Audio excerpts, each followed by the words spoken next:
Hit 3 movie review గురించి మాట్లాడుకుందాం friends. ఇప్పుడు నా ఫ్రెండ్తోనే వచ్చిన, మిమ్మల్ని కూడా ఫ్రెండ్ అని అంటున్నా.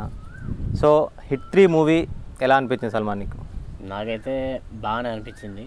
అంటే హిట్ 1 హిట్ 2 లాగానే సస్పెన్స్ లెక్కనే ఉంటుంది అనిపించింది. హిట్ 3 కూడా బాగానే ఉంది. అయితే మనకి హిట్ 2లోనే నాని లాస్ట్కి వచ్చి హిట్ ఇస్తాడని అయితే అర్థమైంది. సో యాజ్ యూజువల్గా నాని హీరో బాగుంది, మంచి థ్రిల్లర్. ఫస్ట్ హాఫ్ కొద్దిగా అటు ఇటు అనిపించింది, అర్థం కాకుండా అనిపించింది. కానీ కాకపోతే సెకండ్ హాఫ్లో ట్విస్టులు ఉన్నాయి కాబట్టి ఫస్ట్ హాఫ్ అట్లా పెట్టిల్లని అర్థమవుతుంది. ఇక సెకండ్ హాఫ్ అయితే ఒక 30 మినిట్స్ దాకా ఇక మొత్తం ఒకటే దగ్గర ఉంటుంది. ఆ సీన్లు అయినా బ్యాక్గ్రౌండ్ మ్యూజిక్ అయినా బాగుంది, నాని యాక్టింగ్ అయినా, హీరోయిన్ కూడా బాగానే యాక్ట్ చేసిండు. ఒక వైలెన్స్ కావాలి అనుకున్న వాళ్ళు అయితే కంపల్సరీ ఎంజాయ్ చేస్తారు. ఇక కొద్దిగా వైలెన్స్ ఉన్నోళ్ళు కొద్దిగా డిసప్పాయింట్ అవుతారు, మరీ ఇంత వైలెన్స్ ఉంది ఏంద్రా బాబు అని అనుకుంటారు.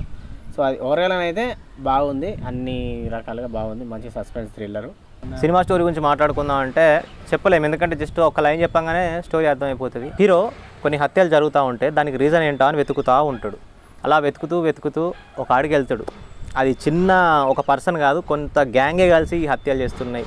కొంచెం సాడిస్టిక్ మెంటాలిటీ ఉన్న వాళ్ళందరూ ఒక గ్రూప్ లెక్క ఫామ్ అయ్యి ఏం చేస్తున్నారు, ఎందుకు ఈ హత్యలు జరుగుతున్నాయి, మన మధ్యలోనే ఉంటూ సాడిస్టిక్ మెంటాలిటీ ఉన్న వాళ్ళు కొంతమంది ఉంటారు. వాళ్ళు ఏం చేస్తారు ఒక చీకటి ప్రపంచంలో అనేది సినిమాలో చూపిస్తారనమాట. స్టోరీ ఇంతే చెప్పాలి, ఇంతకన్నా ఎక్కువ చెప్తే మీకు థ్రిల్ మిస్ అవుతుంది అనమాట.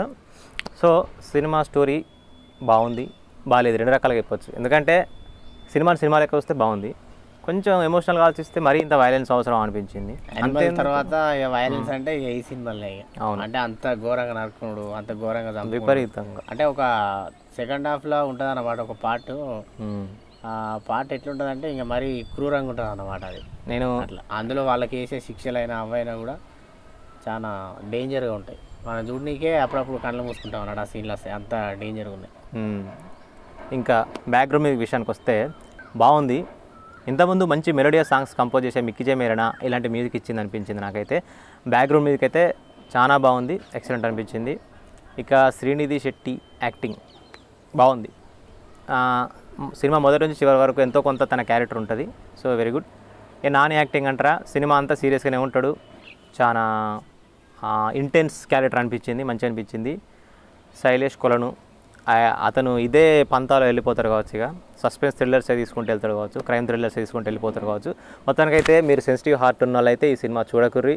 సినిమా లెక్క చూద్దాం అనుకుంటే చూడరి. వైలెన్స్ మాత్రం ఓవర్ చాలా ఉంది. ఇంకా అంతే, సినిమాను మీరు మంచిగా ఎంజాయ్ చేయండి, థియేటర్లోనే చూడండి.